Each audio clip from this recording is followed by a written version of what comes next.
Welcome to Abhinav Bharat. నేను journalist Ravichandra. ఆంధ్రప్రదేశ్లో కూటమి ప్రభుత్వం అధికారంలోకి వచ్చిన తర్వాత విశాఖపట్నంని ఒక ఇండస్ట్రియల్ హబ్గా, ఎకనామిక్ హబ్గా మారుస్తాము అంటూ పదే పదే చెప్తూనే వస్తున్నారు. దీనికోసమనే అటు నారా చంద్రబాబు నాయుడు డైరెక్షన్లో మంత్రి లోకేష్ కానీ, కూటమిలో ఉన్నటువంటి ఇతర నాయకులు కానీ ఫ్యాక్టరీలు, ఇండస్ట్రీలు లేదంటే ఐటీ కంపెనీలని ఆంధ్రప్రదేశ్లో తేవాలని చెప్పి విశ్వ ప్రయత్నాలు చెప్తున్నారు. దీంట్లో ముఖ్యంగా నారా లోకేష్ గురించి మాట్లాడితే అంతర్జాతీయ వేదికలపైన కానీ లేదంటే జాతీయ వేదికలపైన కానీ ఇతర రాష్ట్రాల్లో ఉన్న కంపెనీలను కూడా ఆంధ్రప్రదేశ్కి తీసుకురావాలి అని చెప్పి విశ్వ ప్రయత్నాలు చేస్తున్నారు. ఆంధ్రప్రదేశ్లో ఈ విశాఖపట్నంని ఎకనామిక్ రీజియన్గా మార్చాలి అని చెప్పి కూటమి ప్రభుత్వం ప్రయత్నాలు చేస్తుంది. అయితే ఇక్కడ విశాఖపట్నాన్నే ఎందుకు కూటమి ప్రభుత్వం చూస్ చేసుకుంటుంది? మరి అమరావతిని క్యాపిటల్ సిటీ, కొన్ని వేల లక్షల కోట్లతో క్యాపిటల్ సిటీగా ఏర్పాటు చేసుకుంటామని చెప్తున్న ప్రభుత్వం ఇక్కడ విశాఖపట్నంని మాత్రమే ఎకనామిక్ అండ్ ఇండస్ట్రియల్ హబ్గా మారుస్తామని చెప్తుంది. దీనికి కూడా కొన్ని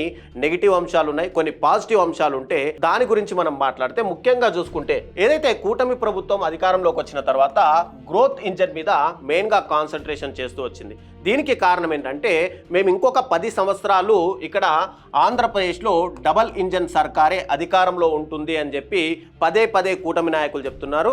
అటు పవన్ కళ్యాణ్ కానీ, ఇటు చంద్రబాబు నాయుడు కానీ ఇంకో 10 సంవత్సరాల నుంచి 20 సంవత్సరాలు, 30 సంవత్సరాలు ఈ కూటమి ప్రభుత్వమే అధికారంలో ఉంటుంది, మా పొత్తు నిర్వీర్యం కాదు అని చెప్తూనే వస్తుంది. అయితే ఇక్కడ మెయిన్గా ఎకనామిక్ హబ్గా మార్చాలి అంటే 2032 వరకు కూటమి ప్రభుత్వము దాదాపుగా 120 బిలియన్ US డాలర్లని మేము ఇన్వెస్ట్మెంట్లకు తీసుకొస్తాము అంటూ పదే పదే చెప్తుంది.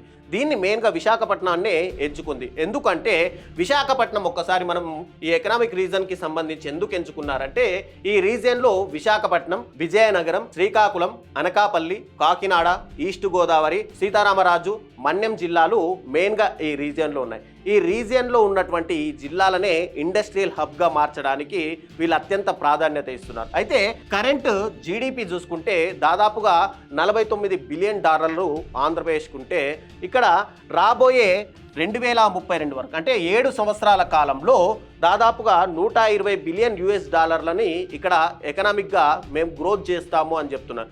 ఇప్పటికే దాదాపుగా 11 లక్షల కోట్ల రూపాయలకు సంబంధించి లోటు బడ్జెట్లో ఉన్న రాష్ట్రం 7 సంవత్సరాల కాలంలో దాదాపుగా ఇన్ని డాలర్లను తేగలదా అనేది ముఖ్య ప్రశ్న ఉంటే, మరోవైపు 20 నుంచి 24 లక్షల జాబ్స్ 2032 వరకు క్రియేట్ చేసి ఇక్కడ యువతని చెన్నై, బెంగళూరు లాంటి రాష్ట్రాలకు అక్కడికి వెళ్ళి అక్కడ జాబ్ చేస్తున్నటువంటి ఐటీ ఎంప్లాయీలని ఇక్కడ ఆంధ్రప్రదేశ్ నుంచి ఇంకా ఫ్యూచర్లో ఎవరు వెళ్లకుండా అక్కడి వాళ్ళు కూడా ఇక్కడే వచ్చేటట్లుగా జాబ్లు చేసుకునేటట్లుగా మేము జాబ్ క్రియేషన్ చేస్తాము అని కూడా పదే పదే చెప్తుంది. నిజంగానే కూటమి గవర్నమెంట్కు జాబ్ క్రియేషన్ చేయడానికి కానీ లేదంటే ఇక్కడ ఇంతగా గ్రోత్ ఎకనామిక్ తీసుకురావడానికి కానీ అవకాశాలు ఉన్నాయా అంటే ఇక్కడ విశాఖపట్నంలో మెయిన్గా ఉన్నటువంటి విశాఖపట్నం స్టీల్ ప్లాంట్ ఎప్పటి నుంచో ఉంది.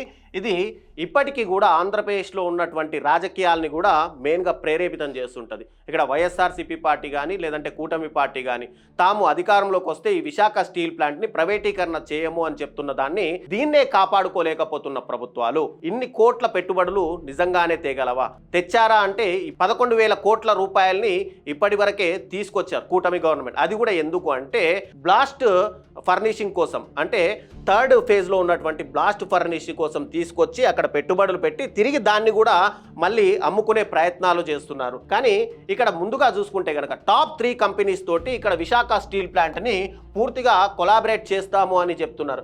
దాంట్లో ముఖ్యంగా చూసుకుంటే స్టీల్ అథారిటీ ఆఫ్ ఇండియా దీంతో కొలాబరేట్ చేస్తారా అంటే ఇది చేయలేదు. తర్వాత టాటా స్టీల్ కోట్ల పెట్టుబడులు తీసుకొస్తాము అని చెప్పి ఇప్పటికే లాభాల్లో ఉన్న కంపెనీ, కానీ దీంతో అన్న కొలాబరేట్ చేశారా అంటే ఇది కూడా లేదు. ఇక JSW స్టీల్స్తో కూడా కొలాబరేట్ కాలేదు. ఇంకా నిర్ణయాలు జరుగుతూనే ఉన్నాయి. ఇలాంటి సమయంలో ఇక 4 నుంచి 5 లక్షల జాబ్స్ ఐటీ సెక్టార్ 2032 వరకు ఖచ్చితంగా తీసుకురావాలి, ఒకవేళ విశాఖపట్నంలో అయితేనే.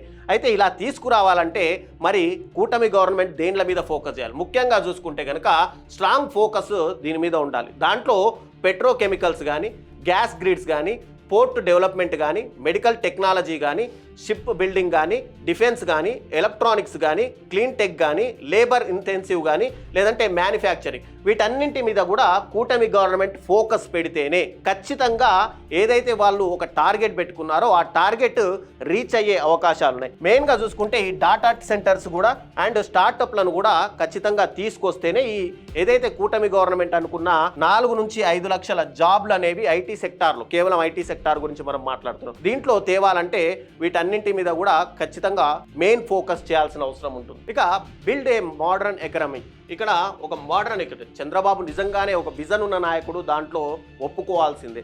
ఆయన వల్లనే చాలా వరకు ఐటీ కంపెనీలు కూడా అటు హైదరాబాద్లో, తెలంగాణ రాష్ట్రంలో ఎస్టాబ్లిష్ అయ్యాయంటే ఆయన ప్రమేయం ముఖ్యంగా చెప్పుకోవాలి. అదే విజన్ ఉన్న చంద్రబాబు ఇక్కడ ఖచ్చితంగా 41 crores ప్రాజెక్టు ఫోకస్ చేసి మ్యానుఫ్యాక్చరింగ్ యూనిట్స్ తీసుకురావాలంటే ఖచ్చితంగా ఇక్కడ 7,50,000 న్యూ హోమ్స్ క్రియేట్ చేయాలి. ఇక్కడ అర్బన్ ఏరియాలలో కూడా, ఏదంటే విశాఖపట్నం చుట్టుపక్కల ఏరియాల్లో కూడా దాదాపుగా 5 లక్షల high skilled IT and electronics jobs తేవాలి. తర్వాత 20,000 హెక్టార్ల న్యూ ఇండస్ట్రియల్ పార్క్స్, ఖచ్చితంగా క్లస్టర్స్ కూడా ఇక్కడ క్రియేట్ చేయాల్సిన అవసరం ఉంటుంది. తర్వాత 2 million remote work from home, అంటే దాదాపు 15,000 కావచ్చు, 20,000 కానీ జాబులు చేసే వాళ్ళు చాలా మంది ఉంటున్నారు.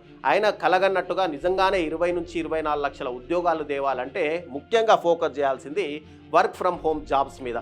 దీన్ని ఖచ్చితంగా కూటమి గవర్నమెంట్ దృష్టిలో పెట్టుకోవాలి. తర్వాత ఏదైతే విశాఖపట్నంని మెయిన్ హబ్గా చేస్తామంటున్నారో దాంట్లో మెట్రో కారిడార్, దాదాపుగా 77 కిలోమీటర్ల మెట్రో రైల్ సిస్టమ్ని కూడా మెయిన్గా ఏర్పాటు చేయాల్సిన అవసరం ఉంటుంది. 120 బిలియన్ డెవలప్మెంట్ ఇంజన్, ఇక్కడ 120 డెవలప్మెంట్ ఇంజన్కి విశాఖపట్నమే మెయిన్గా ఎందుకు చూజ్ చేసుకుంటున్నారు? ఇక్కడ చంద్రబాబు తెలివి గల నాయకుడు అనేది ఒప్పుకోవడంలో ఎలాంటి సందేహము లేదు. ఎందుకు అమరావతిని కాకుండా విశాఖపట్నంని వీళ్ళు ఎన్నుకున్నారు అంటే, విశాఖపట్నం అనేది ఒక ఇప్పటికే దాదాపుగా ఆంధ్రప్రదేశ్ రాష్ట్రంలో ఒక హెడ్ స్టార్ట్గా, ఆల్రెడీ ఒక మెయిన్ డెవలప్డ్ ఏరియాగా కూడా ఇక్కడ మనకు విశాఖపట్నమే మెయిన్ కనిపిస్తుంది. తర్వాత strategic location, a major gateway of east కోస్ట్కు సంబంధించి సౌత్ ఈస్ట్ ఏదైతే నావల్ ఏరియాలు ఉంటుందో మొత్తంగా సముద్రానికి సంబంధించిన ఏరియాలు, ఇక్కడ నుంచి ఇంపోర్ట్ కానీ ఎక్స్పోర్ట్స్ చేసుకోవాలన్నా కూడా ఇది మెయిన్ హబ్గా విశాఖపట్నం ఉంటుంది. తర్వాత ఇన్ఫ్రాస్ట్రక్చర్ చూసుకుంటే కార్గో పోర్ట్స్ కూడా ఇక్కడ మెయిన్గా ఉంటుంది. ఇప్పటికే స్టీల్ ప్లాంట్ ఇండస్ట్రీ ఉంది. తర్వాత ఇది నావల్కి సంబంధించి మెయిన్ బేస్లు కూడా ఇక్కడ విశాఖపట్నంలోనే ఉండిపోయాయి.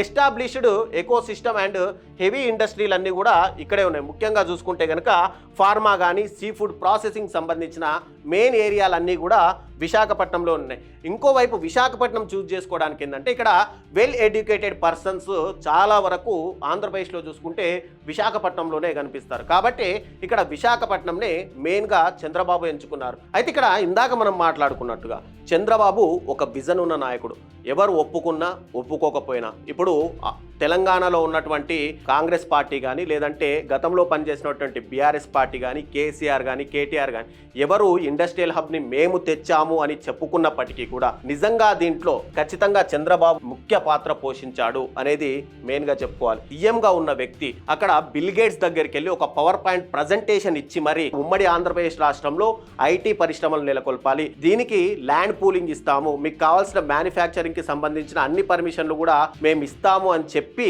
అలాంటి కంపెనీలని ఇక్కడికి హైదరాబాద్కి తీసుకొచ్చాడు. తర్వాత హైటెక్ సిటీ కానీ, లేదంటే ట్రాన్స్ఫార్మింగ్ ఇంటూ గ్లోబల్ ఐటీ హబ్గా టోటల్గా హైదరాబాద్ని మార్చడంలో చంద్రబాబు కీలక పాత్ర పోషించారనే చెప్పుకోవాలి. కానీ ఇక్కడ ఇవన్నీ కూడా చంద్రబాబుకు ప్లస్ పాయింట్లు అయితే, ఇక్కడ మనం మైనస్ పాయింట్లు మాట్లాడుతుంటే ఎప్పుడైతే 2 స్టేట్లు డివైడ్ అయిపోయాయో ఆ తర్వాత అధికారంలోకి వచ్చిన గవర్నమెంట్ అమరావతికి సంబంధించి ల్యాండ్ పూలింగ్ అనే ఒకసారి, ల్యాండ్ ఎక్విప్మెంట్ అని చెప్పి మరోసారి చెప్తూ ఇక్కడ ప్రజల్ని పూర్తిగా వాళ్ళకు ల్యాండ్ పూలింగ్ అంటే ఏంటో, ల్యాండ్ ఎక్విప్మెంట్ అంటే ఏంటో కూడా తెలియని పరిస్థితి క్రియేట్ అయిపోయింది. గ్రీన్ ఫీల్డ్ క్యాపిటల్ సిటీకి తీసుకొస్తాము అని చెప్పి గవర్నమెంట్కి సంబంధించిన ఫండింగ్లు తీసుకొస్తామని చెప్పి ఇప్పటి వరకు కూడా గవర్నమెంట్ ఆ దిశగా ప్రయత్నాలు చేయట్లేదు అనేది కూడా ఒక నెగిటివ్ ఇంపాక్ట్ కూడా గవర్నమెంట్ ఉంది. తర్వాత స్టేట్ ఫైనాన్సెస్ 11 లక్షల కోట్ల రూపాయల అప్పులు ఇప్పటికే రాష్ట్రం మీద ఉన్నాయి. మరి ఇలాంటి సమయంలో ఇంతగా 120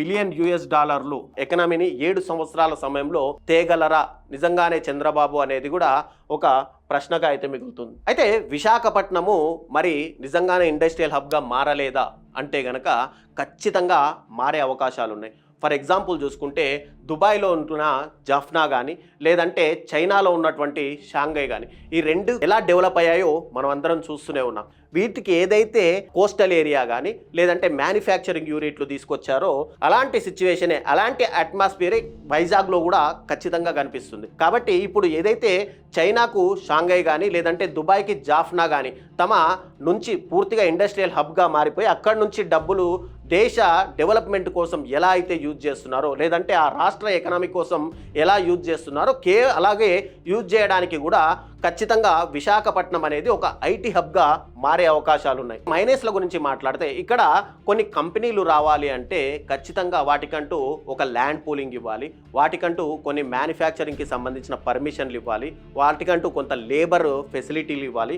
ఇవన్నీ ఇవ్వాలి అంటే మ్యానుఫ్యాక్చరింగ్ కంపెనీలు రావడానికి ముందు ఆసక్తి చూపకపోవచ్చు. ఎందుకంటే ఫర్ ఎగ్జాంపుల్ చూసుకుంటే మనము చెన్నై కానీ లేదంటే బెంగళూరు కానీ ముంబై కానీ పూణే లాంటి ఇక్కడ మెయిన్ ఐటీ హబ్లు, హైదరాబాద్ కానీ ఇలాంటి ఐటీ హబ్ ఉన్నటువంటి ఏరియాలను వదిలేసి అమరావతికి కంపెనీలు నిజంగానే వస్తాయా, రావడానికి వీళ్ళు చూపించేటువంటివి ఏమేం ఫెసిలిటీస్ ఇస్తారనేది కూడా కూటమి గవర్నమెంట్ ఖచ్చితంగా వాళ్ళందరికీ చెప్పాలి. తర్వాత ఇక్కడ ఒక ఇండస్ట్రీ ఏర్పాటు చేయాలంటే ల్యాండ్ పూలింగ్ కూడా ఖచ్చితంగా జరగాలి. దాదాపు 1,00,000 ఎకరాలకు సంబంధించి ఇండస్ట్రియల్ హబ్స్ కానీ టోటల్గా అన్నీ తీసుకురావాలంటే ల్యాండ్ పూలింగ్ ఇవ్వడం అనేది ముఖ్య పాత్ర. తర్వాత ఇక్కడ మైనస్ పాయింట్లు చెప్పుకుంటే ఎన్విరాన్మెంట్, ఏదైతే ఇండస్ట్రియల్ హబ్లు వచ్చినా లేదంటే ఐటీ కారిడార్లు వచ్చినా కూడా ఏదైతే ఇప్పుడు విశాఖపట్నం అనేది ఒక మంచి ప్రకృతి వాతావరణంలో ఉంది, ఆ ఒకవేళ ఇండస్ట్రియల్ హబ్లు వస్తే వాటికి ప్రత్యామ్నాయంగా వాటి నుంచి వచ్చే కాలుష్య కారకాలని ఎక్కడికి డైవర్ట్ చేస్తారు అనేది కూడా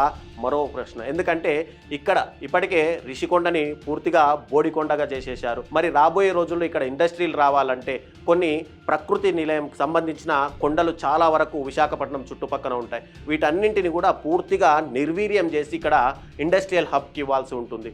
ఇది జరిగే అవకాశాలు ఉన్నాయా లేదా అనేది కూడా కూటమి గవర్నమెంట్ ఖచ్చితంగా ఆలోచించుకోవాలి. ఏదైతే చంద్రబాబు నిజంగానే కలలు కంటున్న విజన్ 2032 సాధ్యం అవ్వాలి అంటే అది ఒక నిజంగానే హై రిస్క్ డ్రీమ్ అని మాత్రం ఖచ్చితంగా చెప్పుకోవాలి. ఒకవైపు అమరావతిని డెవలప్ చేస్తూనే మరోవైపు ఇండస్ట్రియల్ హబ్గా కూడా వైజాగ్ని కూడా డెవలప్ చేయాలి అంటే ఇక్కడ కూటమి గవర్నమెంట్ ఏ విధంగా ప్రయత్నాలు చేస్తుంది అనేది ఖచ్చితంగా చూడాలి.